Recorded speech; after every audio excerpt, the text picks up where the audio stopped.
Hi again, everybody, and welcome to another edition of Around the Town with Chuck. My name is Chuck Guglielmo, a weekly interview show where we talk with interesting people around the community. And today I'm very excited to have on my show somebody that everybody knows, Martha Sorohan. Martha, thanks for taking the time. Thank you for asking me, although I have to say I'm very nervous. I'm used to asking the questions, not answering them, so this is like the shoe is on the other foot, definitely. With your busy schedule, writing for the Courier and doing the TV, and still having time for Chuck Guglielmo, I really like that. Good, thank you. So Martha, when did you how long have you been at the Courier? I came to the Courier in 2004. It was April of 2004. So that's been years. 13 years. Yeah. And prior to that? How far back do you want to go? As far as you want to take me. Well, I was thinking about all these questions as I came up here in my journalism field. I have a degree in English from Otterbein College, minor in history, and I was in Columbus for a while. We didn't really come up here until 1991. I'm trying to get my dates straight. And I stayed home to raise 4 daughters, and I had an in-home typing business for foreign college students because I did that at home because I could be at home while I was raising my children. And most of them happened to be from the Middle East. And it was a nice, lucrative business. I could work when I wanted and not work when I wanted and all that. And it was going fine. It started in Columbus because that's where we lived. Then when I came up here, I realized that these foreign students, especially the ones from the Middle East, had quite a network. So when we moved up here, because my husband came up to take a job with Catholic Charities, the network of these guys just moved right along. So then instead of having a lot of people from Ohio State, I was typing for people that went to Cleveland State and Gannon and that kind of thing. And this was all before all these computers, because a lot of times they had their stuff typed out, but it wasn't a finished copy, and their English was not always the best, so I could kind of fix that up so it read better than they had written it and stuff like that. And that was going fine until 2001, and then 9/11 happened. And all of a sudden, it stopped. I mean, there were people that never called me to get their papers. And I thought, oh my gosh. Well, I had a few that finally picked back up again. But then I still had, one of my daughters was still in high school. The other 3 were 2 in college and 1 out of college. And I thought, I've got to do something. So I thought, what am I going to do? So, you pray and pray and think God's going to drop $1 million in your lap, and he didn't.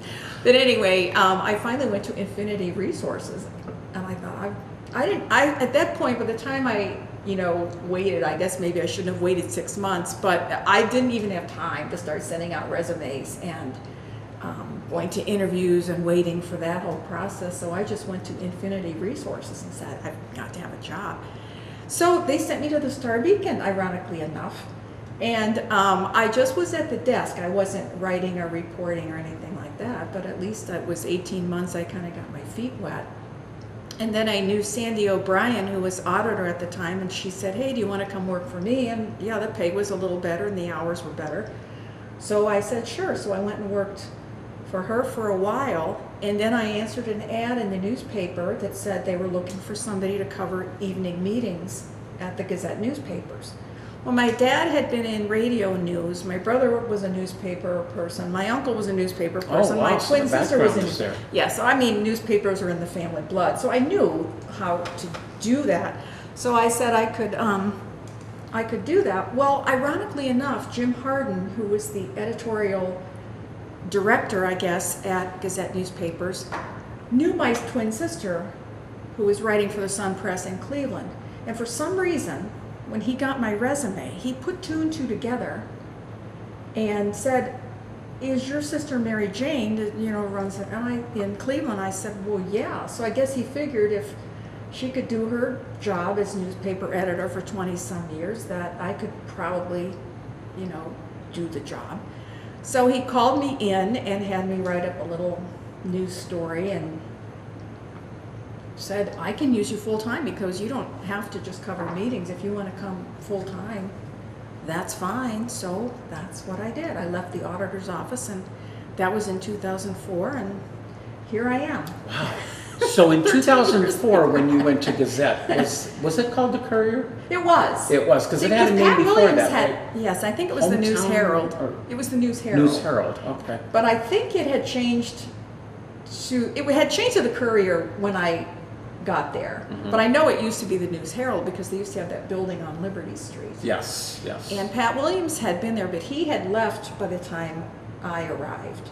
In fact, that was what they had said, was Pat Williams left, and Emily is now Chesnick, I can't remember what her name was then, was the editor then, and they said that she needed help. So I was really hired to assist her. And don't I wish I had an assistant now, I can tell you that. She left a couple months later to go back to school, and I've been there ever since. Mm-hmm. A one-woman show. I would say one man, but that's not right, one woman. So you do a lot of stories. The stories, the picture taking, You cover all that stuff. Conneaut, Kingsville, North Kingsville. Supposedly Conneaut, Kingsville, and North Kingsville. I don't really have time to give justice to those other communities. I should go to the council meetings and all that, but a lot of them conflict with Conneaut, and I just don't really have time to do it. Mm-hmm. So. Martha, what's it like? Now you've covered the Conneaut City Council meetings for years, so you've had different city managers, different council presidents, different council people. What adjustments do you have to make as a journalist when you're covering? I don't have to make any adjustments, because when I go to cover council, I just sit back and report on what they do. My job doesn't really change. Their job, there's been different people there, but I just do the same thing that I always did. Mm-hmm. So I don't have to change at all. So you're just at the meeting reporting? I'm just reporting and taking pictures, yeah. And then prior to the meeting or after the meeting, you don't talk to anybody for additional Well, I don't talk to information? anybody prior. It kind of depends on what happens or what transpires. Mm-hmm. The meetings are on Monday nights, and my deadline is Tuesday. So a lot of times I don't have time to talk to anybody. I mean, I just report on the meeting. Sometimes there are questions that I ask them, but I don't have time to do a lot of in-depth. If I had another day beyond that, I might. But when the meeting doesn't end till 8 or 8:30, I just don't have time to do hectic. A lot of, yeah. Because you also cover school board meetings? School board, Township Park. Oh gosh, I could give you the rundown. What week is this? I can tell you. I have this, and this. Yeah, school board, that's once a month. Township Park is once a month. Port Authority is once a month. Council used to be every Monday until they changed it. So now it's every other Monday, but on the Mondays that they have council, it's 2 meetings. It's 5:45 and 7 o'clock. So it's kind of like double duty. Makes a long night. Yeah. Mm-hmm. Yeah. Obviously you like doing it. Oh, I love doing it. Mm-hmm. The stories, I love what I do. If I didn't, I wouldn't do it. I don't know what I would do. The stories that you write, yeah. Do you go out and get those stories? Do people bring them to you? How do you know about these stories? People ask me that. How do you know what to do? I don't know. I mean, I get a lot of them from meetings. I mean, you rely on meetings to get that information and find out what's going on around town. But I also have to do features about people. And a lot of those I will hear about, or if you're in a meeting and they'll say, there's a new business opening, well, then I go talk to the people who have the new businesses. I've always tried to put a religion page in the Courier because the churches are important to the community. So you just kind of have to listen and see what's going on and decide whom you're gonna talk to. Yeah. Mm-hmm. The feature stories, you like those? Mm-hmm. I like all of them. Mm-hmm. Yeah, I like all of them. I'm trying to get out of you. Which one you like the best, though? Is there one that you like best? Is it covering meetings? Is it writing the story of the? It's probably about equal. Okay. You don't have one that you can put ahead of the other? No. If something happens, if there's a really big story, it's fun to go out and cover that and meet the deadline. There's something about the adrenaline rush on that one. But I mean, I enjoy all kinds. It's really just wanting to get the story to the public and let the people find out what's going on and who's doing what. And I think people forget a lot of times that that everything happens because of somebody. Things just don't happen on their own. Somebody makes a decision, or somebody makes a move, or most people do dumb things, and that's how you get the news on the front page of the paper. So it's somebody's poor judgment, and that's being kind. It could be a lot worse than that. That's what you want people to understand, that people do things. You're sitting here doing this show. This show wouldn't get on if you hadn't said, I'd really like to do this. And you know how it is. You have to go out every week and get people to come on and talk, because you want to tell people what's going on in their community. If everybody just sat home and did nothing would happen. Right. Yeah. What's been your biggest story to date? Anything come to mind? Oh, gosh, I don't know.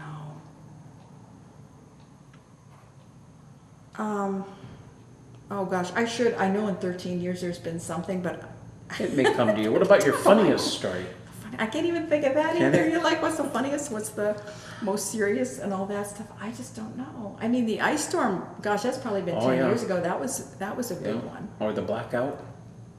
I wasn't here yet. You wasn't here for the blackout. That was right before, I think that was 03. And I didn't come till 04. And I only remember because my daughter was leaving for college that year and was out in the backyard painting stuff and had no idea that the town had, the whole county, half the country had gone dark. So, when people quit things, or people, as I said, if they do dumb things, it's kind of, those are stories that you remember. So I don't know. I wish I could answer your question better, but I guess I can't. You do, like I say, you do such a great job writing the news, but you also do a great job delivering the news on cable's channel 6 and 19. Okay. Talk a little bit about that. How did that come about? Well, when the Cable Advisory Board hired Regis Galvin as the local cable coordinator, I think they wanted to, improve the programming. I don't know what was there before. I wasn't here, but they just said it'd be nice to have a news show, and he said, if we do something once a week, do you think you could do it? And I said, sure, I can do that. Because it's basically, I always write that on Monday night and do that after council, so it's pretty much a preview of what's going to be in the Courier anyway. It doesn't really require any extra work in terms of content, but you do write the news differently from the way it's going to be in the paper, because you don't have as long to tell the story. It's 4 or 5 sentences and then you're on to the next thing. It's different from writing for the paper. Of course, it's called Hometown Happenings with Martha Hometown Sorohan. Happenings. I made up the name, yeah. Great name, and of course, Alan does sports for you. And then Alan does sports, and then I try to have an interview too, like you do. So, it's fun. Did you always have your interview, or did you just do the news? I can't remember. I think Regis suggested that maybe we add an interview, and I like doing that because it's like you. It's the same reason that you do this show, is that you want people to find out what's going on. Yeah, we find and out I would information. like everybody to read the Courier, but I don't think that everybody probably does read the Courier. And second of all, they say that you have to give somebody information something like 3 times before it really sinks in. So if I write it in print and they see it on TV, that's 2 times. So hopefully, they'll get the information one way or the other.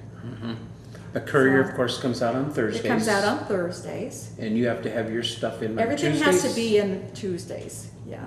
Now, way back when, it was the last paper to go out of the Gazette papers that all went out on Tuesday. So I would be at work till 4 in the morning, like Tuesday night into Wednesday morning. But then they hired somebody else, so now I'm supposed to be finished by 6 o'clock, which is really a challenge. It really is a challenge. With Monday Night Council and all that, it's a challenge. And they said to me, well, you do have the option of having the Courier come out on Friday, and that would give you another day.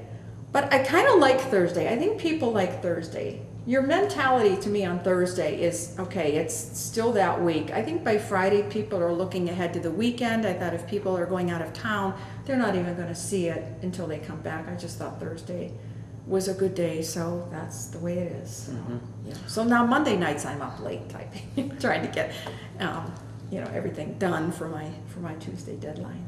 So who are some of the other people at the Courier that you work with or work for? That I'm pretty much it when it comes to the Courier. Now, I don't have to do sports, so Alan Monanen does a lot of the sports, but the sports in the Gazette is its own section. So it's not really, there's not a separate Conneaut sports section. Conneaut sports are included in the other sports that go on countywide, but he helps with that. And then I've got one or two people I can call to help do stories and things like that. Pat Robotham helps. Joy Cobb used to do a lot of writing for me, but she hasn't done too much lately. Valerie Howland has started writing a little bit again, but those are people I have to call and say, well, will you cover a meeting for me? And if they don't want to do it, they have the freedom to say no, they don't have to do it. But even that's a challenge, because if they've never been to a meeting and don't know what has been going on before they walk into it, you don't always have a lot of the background that I know what they're talking about, because I've been attending the meetings for a year, so I know, and that's kind of hard to send somebody into that situation. Yeah. Very popular newspaper, I think. We enjoy it. Well, good. A lot. I enjoy watching your show as well. I'm glad to hear that. Martha also, on occasion, hosts the morning show here in Conneaut, I understand. Oh, every once in a while. Yeah, how do you like that?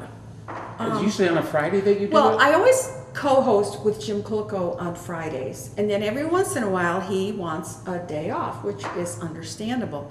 I could not sit there like he does for the first hour and do nothing but talk to the camera. I can't do that.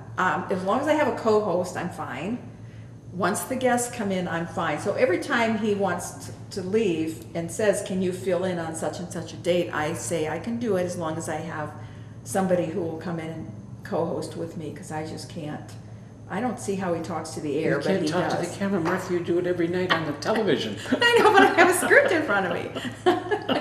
I don't know how he does it, but he just talks. But he's used to doing it. I'm not used to doing that. And he's really much more of a talker, I think, than I am. He's a salesman. I mean, that's what he does. Part of his job is selling, and I'm not that. I couldn't do that. Is there anything else you thought of doing before becoming a journalism? No. I really never knew what I wanted to do. My mom was a school teacher, and I knew I didn't want to teach. Why is that? Because there were so many bad kids in the class, and I just thought, I am not going to stand up and be a babysitter. It just drove me crazy. I just didn't think I had the personality to yell at them or be mean to them or anything like that, because some kids thought my mom was a mean teacher, and I didn't want to be a mean teacher either. So I just thought, no, I don't want to do that. Now, my one brother became a teacher, but the other three, my sister and my other brother, we all went into journalism. But again, that's what my dad did, so it was just kind of a natural thing. So once the opportunity came and I fell into it, that's what I ended up doing.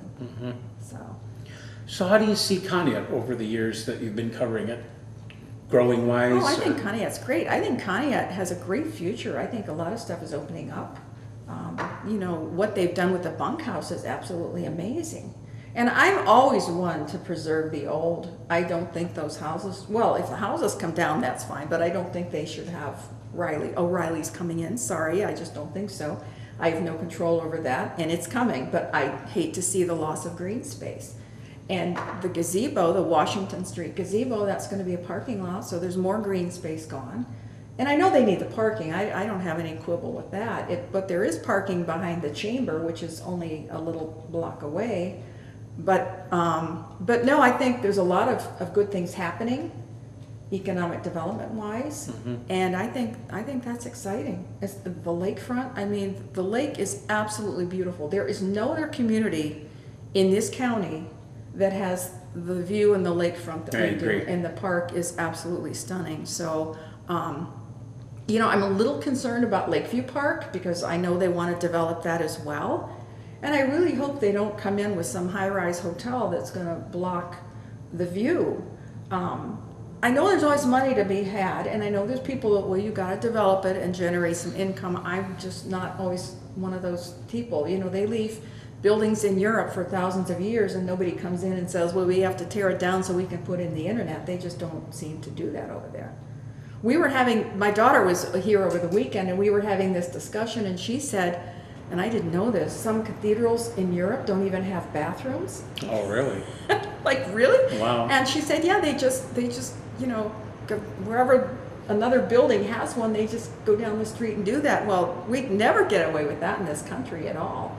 But it still gives you the mindset that we certainly don't have here. So.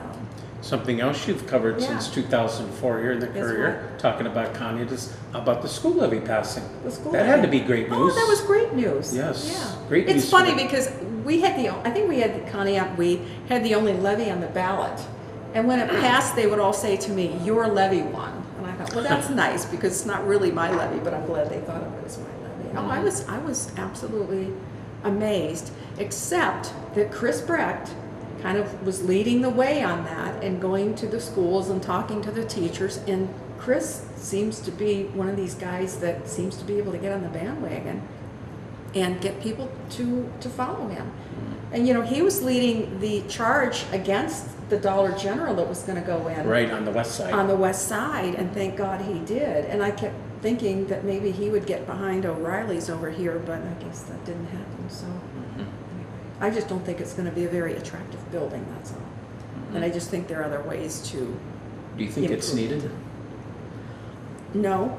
Yeah. I don't think it's needed. I didn't think it was needed either. The city manager said that AutoZone in Conneaut is AutoZone's most profitable store. And if that's true, and it very well may be, then I just think O'Reilly's thought, well, we might as well get a piece of the pie too. I just don't see, because I don't think the Dollar General downtown on Harbor is a very attractive building. And I don't think Washington Street is attractive as it used to be when it had the little storefronts and all that. That was great, and that's gone. And I hate to see that happen, because right now, if you're standing looking north at Main and Buffalo, you've got the old houses, you've got the grass, trees, and all that. That's going to be gone. There's going to be an ugly building there. So I hate to see that, but I have no control over it. So that's just me. Have you ever wrote anything, Martha, where somebody would come back at you for what you wrote that they didn't like or anything like that? Yeah. How do you handle that? Oh, I don't handle it well at all. I'll tell you, I don't handle it well. I mean, I almost hate Thursdays because that's when the paper comes out. And, you know, if I've misspelled somebody's name or written something that I didn't catch, because I type every word that goes into that front section. And if I make a mistake, and there's going to be a mistake, you just finally learn there's going to be a mistake, I have to deal with it. But yeah, I do get upset. About it. A lot of times, people who don't read police reports, but their relatives or neighbors do, and then those people call and scream at me and say it's incorrect, but they haven't even read it. And that's what really upsets me. I'm like, well, you read it. They probably have done what it said, and they're very unhappy about it. And I understand that. When it's your name in print, that's a whole different thing. But no, that part of the job I don't like, but it's part of the job. But everything else about it you like, and that's great. Everything else about it. And you do a fantastic job delivering the news in the paper and on the television. Okay. So this was about time that somebody got to interview Martha instead of Martha always doing the interviewing. Well, I have to. I'm looking at the clock. It did go a lot faster than I thought. I thought, what am I going to say? I'm not used to being the interviewee. It's a little. Martha Sorohan, my guest today on Around the Town with Chuck.